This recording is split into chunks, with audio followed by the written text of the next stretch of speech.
Hello, everyone. Welcome to the first review in my new studio. I've got new headphones, fancy new mic stand, and I'm ready to go. This week, I've kind of stumbled upon a really exciting, pretty recent release. This week, we're going to be talking about Jodo, an album from James Wood, Anya Peterson, and famed percussionist Kuniko Kato. So a lot of kind of background to talk about here. I mean, if you know Jodo, it's like, oh wait, there's a composer's album for this out now. If you don't know the piece, then let me catch you up for why this is actually quite exciting. So this is a release from March 21st, 2025. I had no idea it came out, completely flew under the radar. If you're a percussionist, you likely know James Wood from his famous and widely performed pieces like Rogue Ashanti and Village Burial with Fire. These are great works in the percussive repertoire, but he has other works. One of those is a work from 1999 called Jodo. This is a theater piece for soprano, percussion / marimba, and electronics. So let's keep unwrapping this. Kuniko Kato is an iconic percussionist that has done a lot of minimalism work, a lot of multi-percussion work, a lot of Xenakis work that is really popular both in recorded albums, on YouTube, everywhere. She's a very interesting musician, and the reason I stumbled across this was because I want to dive into some other albums of hers. I really want to hear what she's done with some works by Arvo Pärt. Now, this work was conceived between 1998 and 1999 in close collaboration with Kuniko Kato, and she's the one that is reading a script of Japanese text during this entire piece as part of the electroacoustic backdrop. That confused me for a second because, frankly, I don't know what age Kuniko Kato is, and I thought, I was barely alive in 1999, so I thought she was a lot younger, actually. Some of Jodo's popularity comes from the fact that the composer himself excerpted the fourth movement, which is just marimba and electronics, and sells that as a solo, and some people have played it. There's a great recording from one of my old WPG alumnus friends, Alexander Smith, who has a fantastic, really incredibly acoustically edited recording of Jodo 4.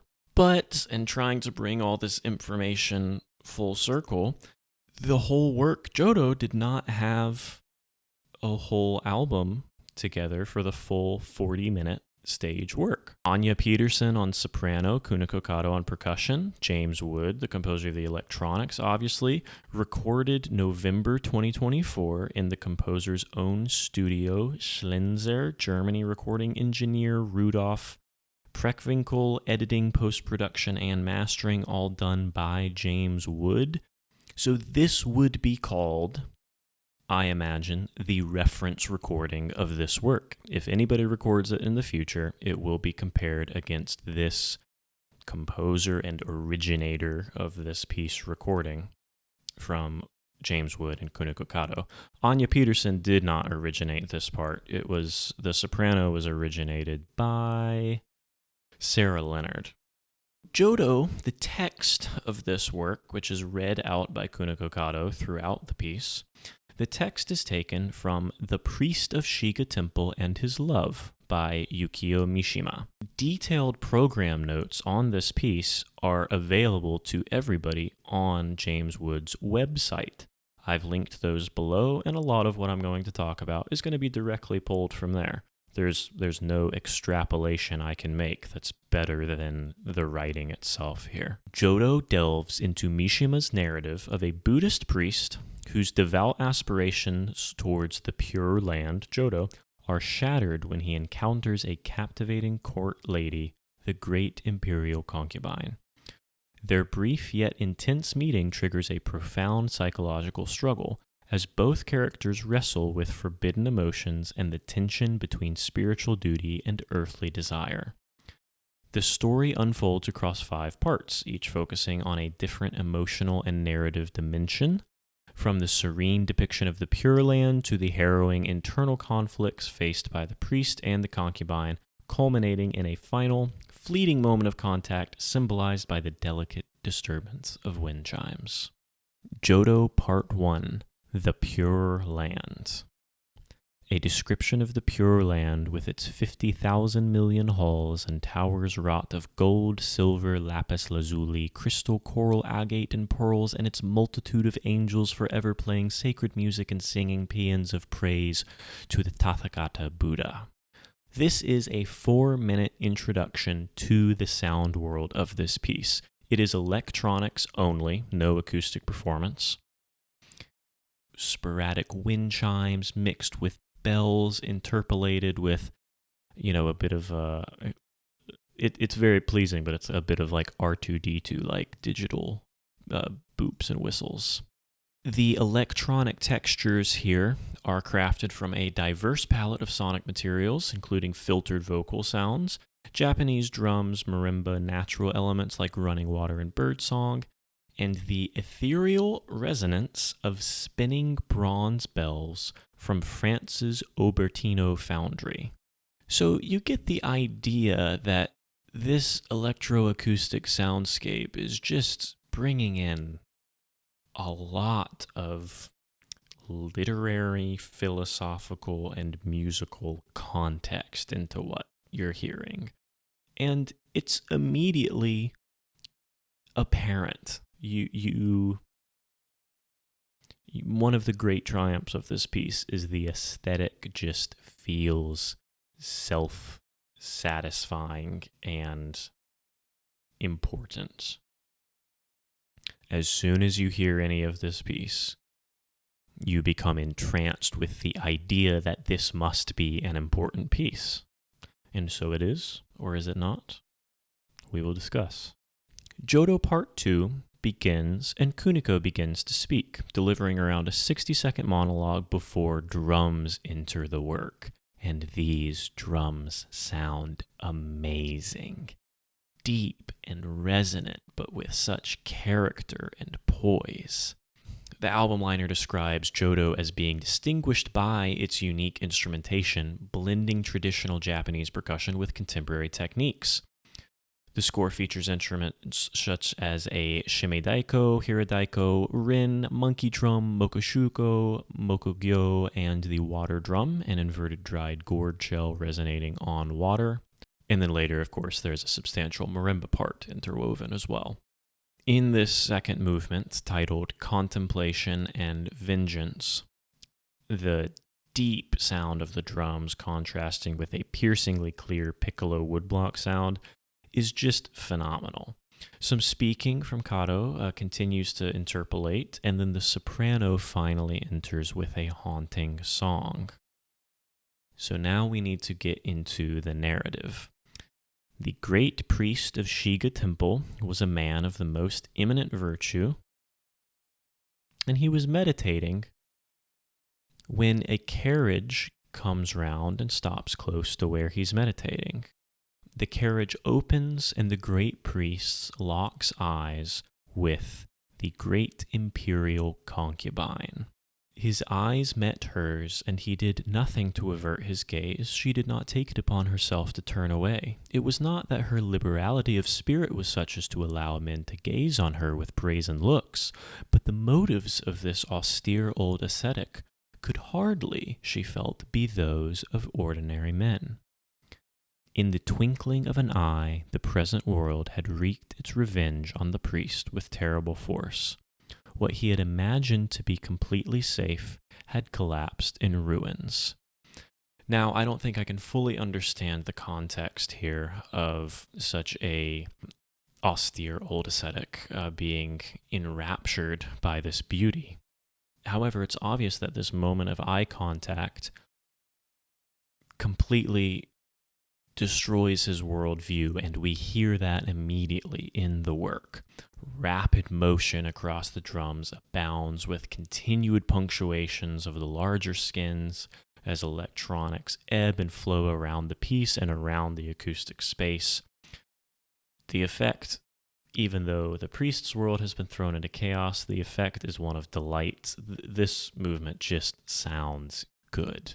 Now, in the second movement, we were dealing with the priest and his meditation and then his interruption. In the third movement, the concubine, which is just soprano and electronics, we are dealing with the great imperial concubine. She's described as being utterly indifferent to the charms of the young rakes who flocked about the court and of the handsome noblemen who came her way. But the old priest by the lake had at a certain stage in his life given up the floating world, and in the eyes of the imperial concubine he was far more of a man than all of the nobles she knew at court. The soprano takes center stage in this movement, for half the piece kind of nestling herself in very high electronics, then after brief text travels into a much lower and more meditative register. Distress in higher octaves returns. I don't find some of this particularly pleasant, but it certainly communicates the turmoil she was feeling about her relationship with this priest that she had just seen. Part 4, back to the priest. The various forms of religious meditation were all in vain. This is a fantastic piece for marimba. Through numerous collections of material and various techniques, we journey through the difficulties of this priest trying to meditate with a distracted mind. The chaotic moments of this piece are perhaps a little too abundant and self-similar, but the most effective passages are the ones that seem to describe, as is mentioned in the text, him trying to meditate on a pool, but the concubine's face drifting up through the water at him, disrupting his reverie once again. Eventually, the priest settles on meditating on the concubine. He finds new pleasure in adorning his visions of the lady in various ways, just as though he were adorning a Buddhist statue with diadems. Again, part 4 is for solo marimba. It's a challenging work, but the effect needs to be so muted as to understand it not as a performance in itself, but as a reflection of psychological turmoil.